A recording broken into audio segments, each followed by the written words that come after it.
Do it. Let's go in. Rolling. All right. Kara, the blonde unicorn, is here. Oh my gosh, I love it. Is Right? here with Zach from Royal N Games. Hello. How's it going, dude? It is going great. We are having a wonderful week. Far better than I could have imagined. It's pretty magical. I can't tell you the stress that comes off your shoulders knowing that you've already funded. You're like, yes. When our game panda, I was like, great. I don't need to worry. It's relief. So yeah, you're funded around 9,000 with 12 days to go, right? Yeah, again, better than I could have expected. I cannot thank the backers enough. Thank you for sticking with us. Thank you for believing in us. Um, Really, just an incredible experience. This is our third campaign, and this is the first one that has not come down to the wire. I mean, like that last 48-hour sort of That's thing. the way to go. Completely I different love it. experience. So, what were your hands previously? What kind of games were those? So my previous games, I tend to like games with a lot of player interaction. So I made games that were about fighting. I had a wrestling game where you're beating up on each other with barbed wire bats and chairs. I had a robot game where you're building robots and shooting each other with rocket launchers. And then I became a dad. Just ruins all of it. Just threw it all out the window. And I kind of wanted to make a game that I could one day play with my kids and not feel bad about shooting them. So that's where Seems legit. that was my switch to the family-friendly game market. I like it. Yep. The other one sounds awesome, but less is cool. Right. That's hilarious. So how long have you been working on Lots? I have been working on Lots since 2014. Actually, when my son was born, and now he's like 5.5 years old, and he's actually starting to understand how to play the game. So it's, I mean, the timing is perfect. I'm watching him develop along with the game. That's awesome. So you worked on the game for 5 years before you took it to Kickstarter? 5 years. So this was a game that I tried pitching to publishers for a while, and they kept telling me it's going to be too expensive. They couldn't make it. They couldn't work it out. And I agree with them. You're like, now that I'm doing it myself. They're bigger companies. They have employees with health benefits, and it's and that's when I decided this is just me. Self-publish it. Do it under your own name, Royal End Games, and I was able to cut the cost down. And it took me years to get the cost to where it is. We realized that a game like this in a family market needed to be under $30 to appeal to anyone. For sure. For sure. But after development, manufacturing, things like that, we figured it all out. And that's when we decided to come to Kickstarter and start making it a reality. That's awesome.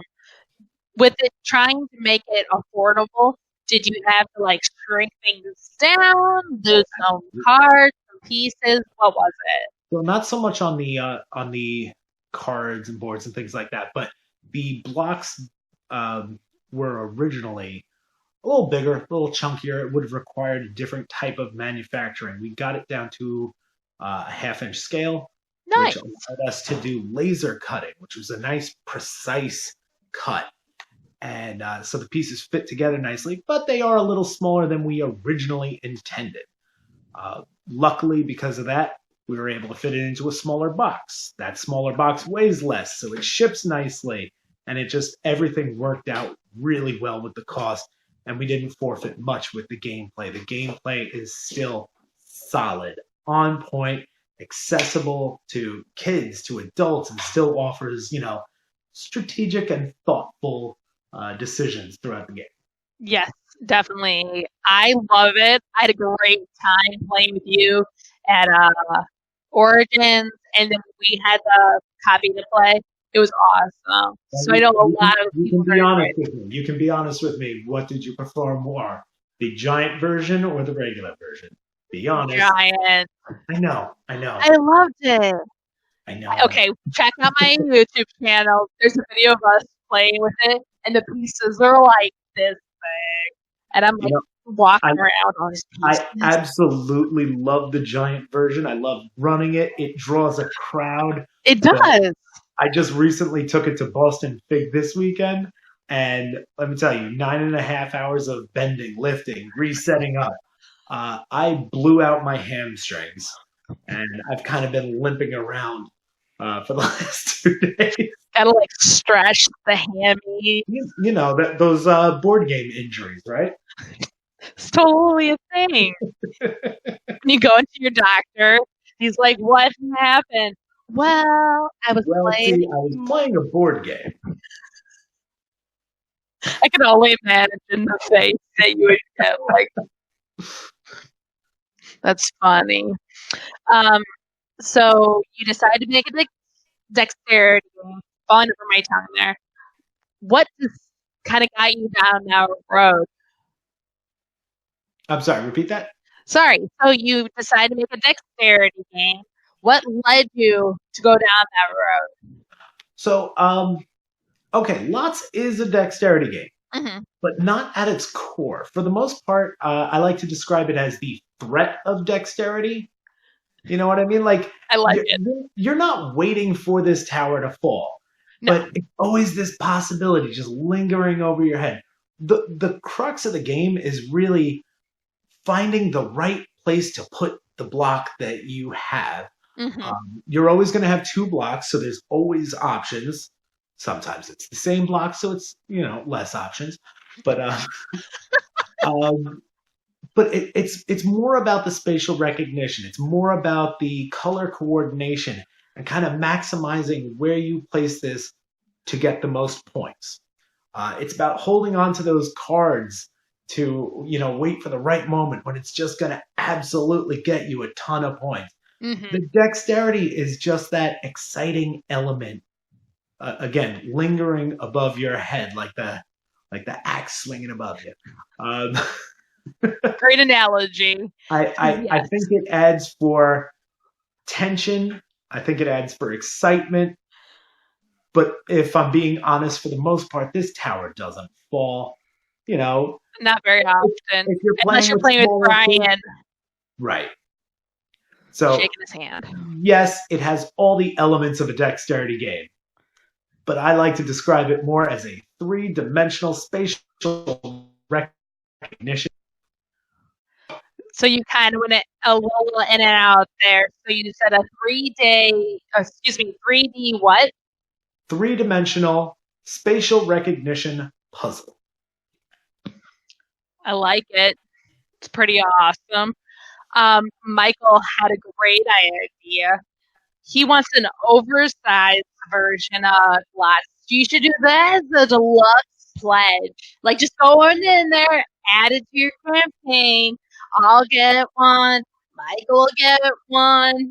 Anyone who wants to pay me that Azul money, $300 to make a giant version, I will personally go into my backyard and cut foam with a turkey cutter and make sure that you get a giant version of the game. You did it with a turkey cutter? Yeah, you know that thing that is sliced. Yeah, How are like you going at to cut foam in a Thanksgiving, you plug it backyard? in, and it's like Yep, absolutely. solid. Solid. Solid. Definitely grassroots solid. That's hilarious. Um, so let's talk catch-up mechanics. When did you decide to add the catch-up mechanic, and how important do you think it is for games to have one? So I think catch-up mechanisms are incredible. I think it keeps people invested in a game. Especially in a family game, you don't ever want anyone to feel like they've already lost. Uh, Anyone who checks out of a game, that's a person who's never going to play it again. Now, if I'm being perfectly honest, 5 years of putting this game together, the catch-up mechanism is less than a year old, and it happens to be the thing that most reviewers are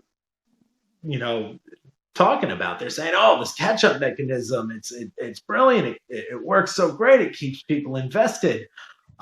Originally, I had these purple cubes where everyone had a certain amount of them. You could cash them in whenever you want. It wasn't until about, I would say, almost a couple of months after Origins of last year that I decided to put them along the board and offer that to the player who's just falling behind. Maybe they got some unlucky rolls. Maybe something fell off the tower and they lost some points. Uh, and it really helped, especially with testing with children and families, where the parents are obviously better at spatial recognition. They're better at the color coordination, and they're even better at realizing, what's going to score me the most points. But the kids look at this catch-up mechanism. They get all these bonuses, and it's almost like this secret way that they get to cheat. Honestly, when I'm pitching the game, I tell them, the crew cards are a great way for you to cheat, break the rules, and the kids' faces light up. I love it. So that was like a fairly new development. It really just stuck. And during playtesting, and I can't stress this enough to the designers out there, playtest. Yes. Take your idea, tear it down, build it back up again. No matter how great you think something is, make it the best it can be. Yeah. So that took me a while to get to, but the catch-up mechanism wound up just being an absolute hit during playtesting, and again made it into the game, and it wound up being a point that most reviewers bought up. I loved it. Yeah. Is what it is. All right. So what other games are you currently working on? Okay, so currently working on. I have a game coming out with another publisher. That should be coming out in June of 2020. Ooh. Yeah, no, I'm excited to see how that goes. That's actually my first foray into having someone else make my game. You know what I mean? You're like, goodbye. You can take care of it. Take this and see where you can go with it. It's definitely a different experience. I like that I have less responsibility, but I don't like that I have less control. So that's going to be an interesting juggling act.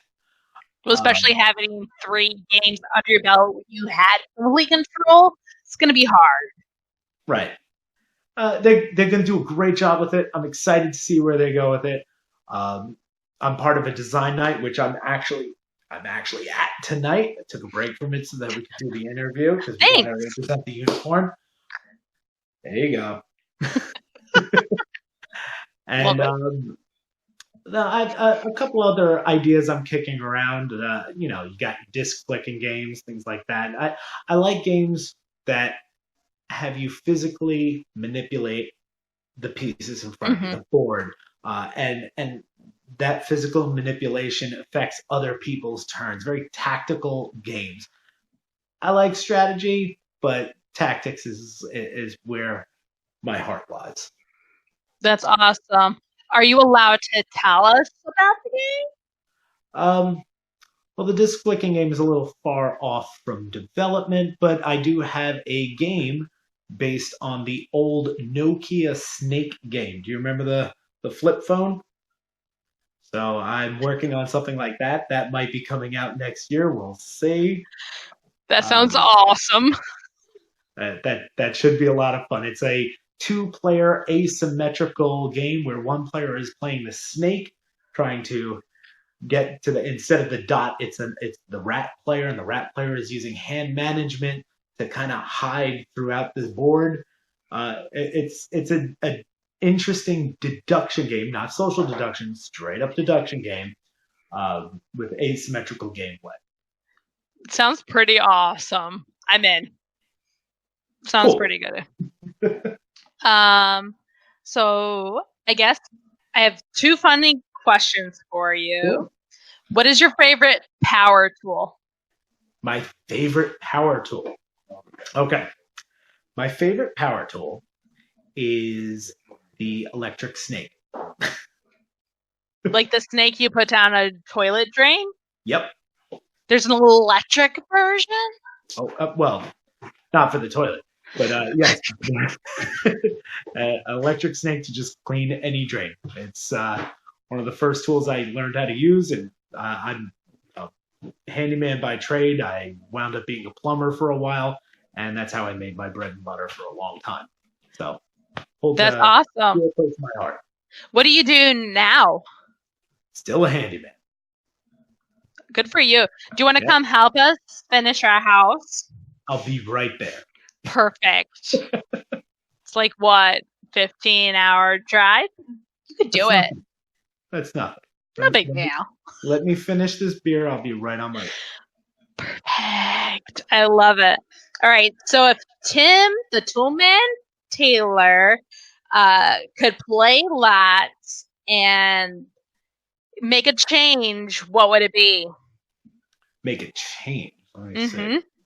I would definitely make him wear safety goggles because he is terrible at everything.